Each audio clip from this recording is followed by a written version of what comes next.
Alright, we're back. It's TerrorWing versus Kirazaki. Are they both Strategist Union, John? Okay, great. Well, as we know, as we all know, because we all watch these casts, duh, TerrorWing is that platinum Terran player. He's Terran. And he's actually pretty damn good. Just needs to be more aggressive, but we already established that before. But Kirazaki, I have no idea who this fellow is. So why don't you just go ahead and tell me about him? Well, Kira, he's from the UK. He's in Strategist Union. He's playing Protoss at the top right there, but usually I don't even know what his permanent race is. He keeps changing. Sometimes I even see him go random.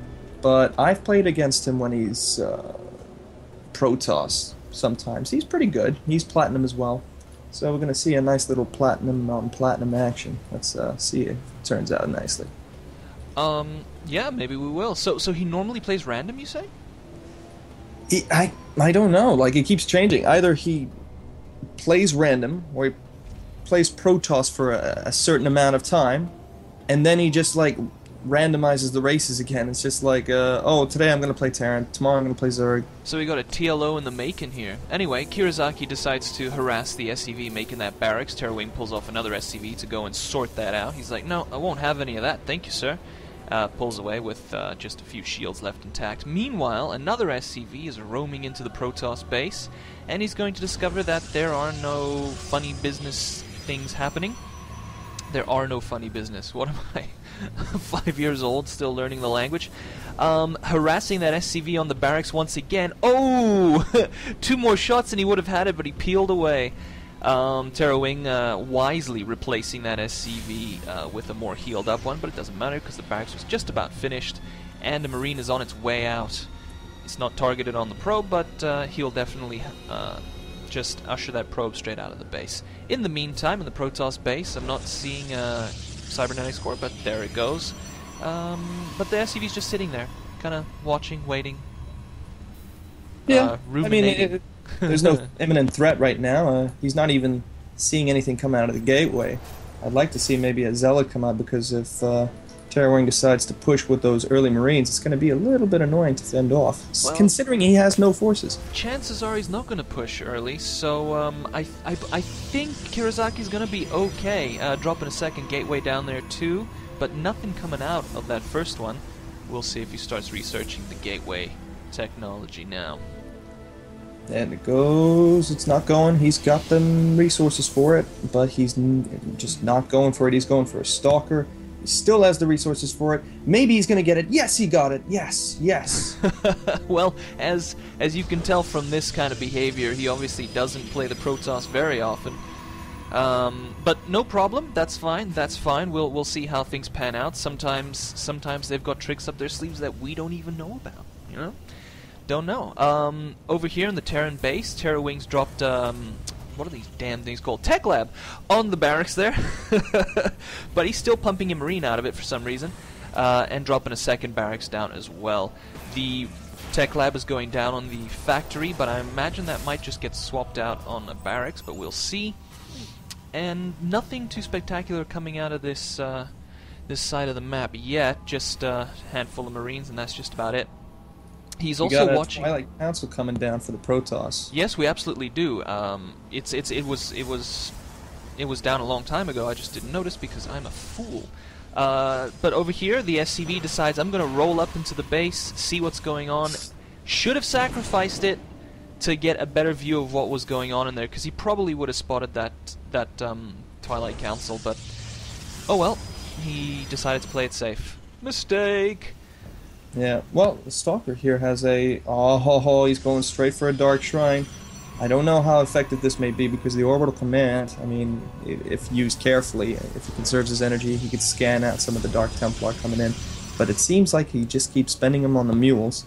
There goes another one right now, actually. As most Terrans do, they don't normally save up those scans, except for that scan that he just dropped. And if he looks closely, he will see that Dark Shrine, which was just cancelled very wisely. I gotta say, that was good. So he decided instead to drop a Templar Archives since he got scanned. You know what? I really like that play. I really like that. He was observant, he was clever, and he reacted well. Yeah, I'll agree there. I also see in the comments going on from the spectators here Bailey said he should transition into Blink Stalkers. I totally agree with that. He wouldn't see that kind of play coming, and that's probably why he's moving out now. No, no, I mean, he's still on one base, and it doesn't seem like TerrorWing is deciding to go for an expansion. Yes, he is. Excellent, excellent. It's that nice And he passive snipes play out that that we enjoy. What? It's that nice passive play that we enjoy seeing from him. Oh, yeah. Well, at least he started to scan and scout and whatever. That's a start, at least. But I gotta tell you, we were saying Blink Stalkers. Sure, Blink Stalkers are always great, especially with Terrans who use tanks. You just blink up, hit those tanks, and blink out. But instead, he's decided to get Rush Zealots. Yeah, So- that's normal for going for Templar archives. I mean, what are you going to do with all the leftover minerals from, getting the High Templar? This is GG. You know what? It might be if Kirazaki does not play his cards right, but I don't think this force. I don't think this force is going to be enough to drive into the Protoss base. As long as he lays down a good force field or two, and just micros his business correctly, and if he can get that psionic storm out quickly, which he won't. He'd also do some damage. Now that those siege tanks are in siege mode down at the expansion, this is pretty much a 1 base versus 2 base play, and that's not going to work out too well in the long run unless he breaks this contain. I don't know, with the charge just finishing now, and Kirazaki just scouted out the fact that there are a couple of siege tanks sitting in his natural. I think he's going to make some more zealots because they'd be pretty damn useful against what's sitting outside his base. They sure would, but instead of that, he's decided to get a Stargate, probably to get a couple of Phoenixes to lift those siege tanks up and make them useless, while he runs in with his zealots and takes out the ground army. We'll see how effective that becomes now that there are 2 more siege tanks on the way. This is going to be a pretty nasty contain. You know what? Turns out, TerrorWing's being a little more aggressive. Yeah, look at that. I can't believe it. But I'm not sure I agree with Kirazaki's play here. He's producing so much off of one base. I mean, he's got a Stargate, Templar Archives, he's got 3 gateways and a forge. All this for nothing. But now we see the engagement going on here. The Zealots are definitely going to... I hope he snipes out the siege tanks. Yeah, he's got 1 of them. He's got 2, 3. And I gotta say, that was a very good attack. That was very nice, very successful. He got all of those siege tanks. The contain is broken, and with the leftover zealots, he's still taking out those reinforcements which were not selected and microed properly. Look at that. With just a handful of speed zealots, he wiped it all out. Yeah, he didn't even need the Stargate, like I said, man. All he needed was just a whole bunch of zealots, rush them in there, snipe out each of the tanks, and hope that TerrorWing's micromanagement of the Bio Ball isn't too great so that he could just take out those babies with the automatic charge. Well, there you go. What else can be said about that? That was a great attack by Kirazaki. Just terrific. Loved it. Defense. Well, yeah, that was a defensive attack, really. That's what we're going to call it. So, that's just the way it is. I have spoken. I'll allow it. But, right here, I have to say, Kirazaki's in a good way, because that would have thrown TerrorWing off quite a bit. I imagine he was probably just a little more aggressive this time, because we said in our last cast, like, he's got to be more aggressive. So he was more aggressive, but not in the right way.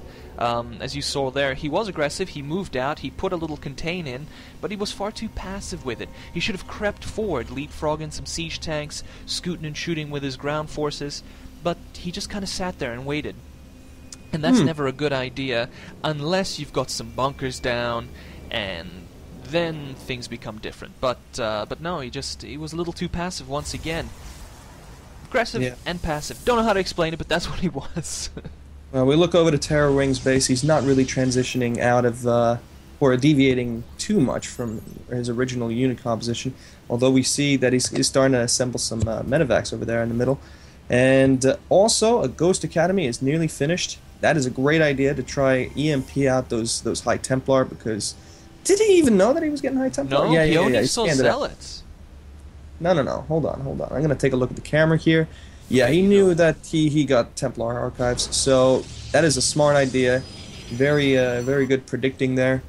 Let's see if he makes use of this medevac that is actually going out to the east side of the map and probably going to drop into the mineral line of the main. Well, there you go. 4 Marauders can always do quite a bit of damage, especially when dropped at the back of a Protoss base, because frankly, he's not getting a lot of Stalkers, so they won't be able to jump on those Marauders very quickly, and all those Zealots are out at the front, so, yeah.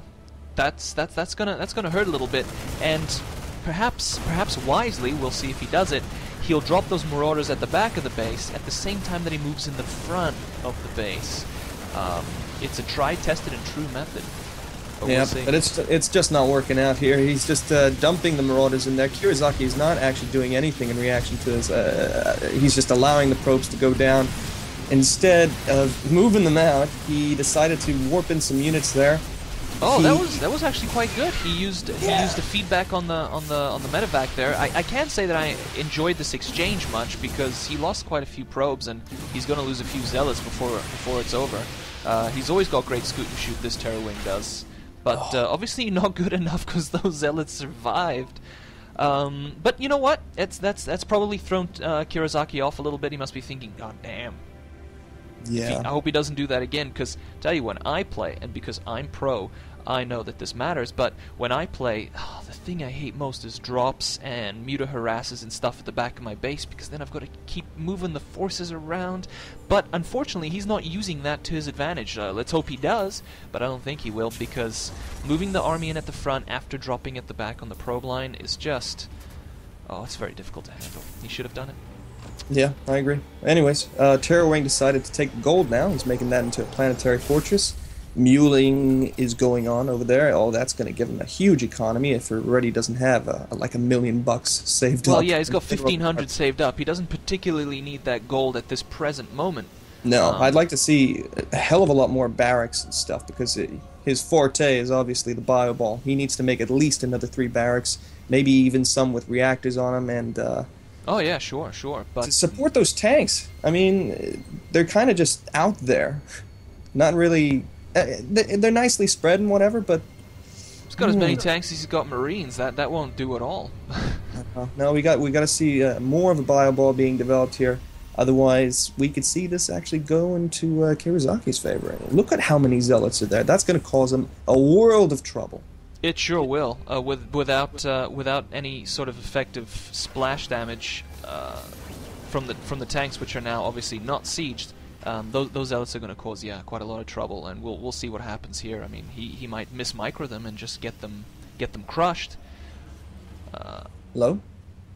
Is this me? Good game. Yes, Nice. it's me. I can hear you though. I'll probably come back in a second.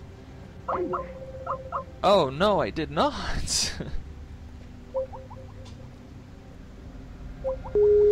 Yes! And I am back. Some really great psionic storms going down on the Terran army, and it's probably my fault that it all happened. I apologize. What did you do? It's just Vodafone. Don't anyone get Vodafone internet. They're terrible. It's because of Vodafone that Kirazaki has won here today. Not through his skill, but entirely because of the lag that I caused.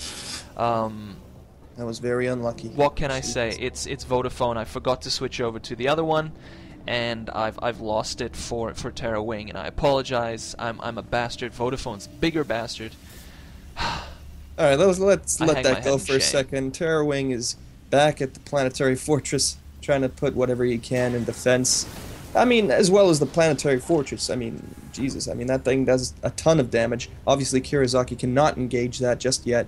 He needs to get at least Colossi or something, or Immortals, because he's not going to do anything to a planetary fortress that will probably have all those SCVs that are mining there, repair it while it's getting attacked, and that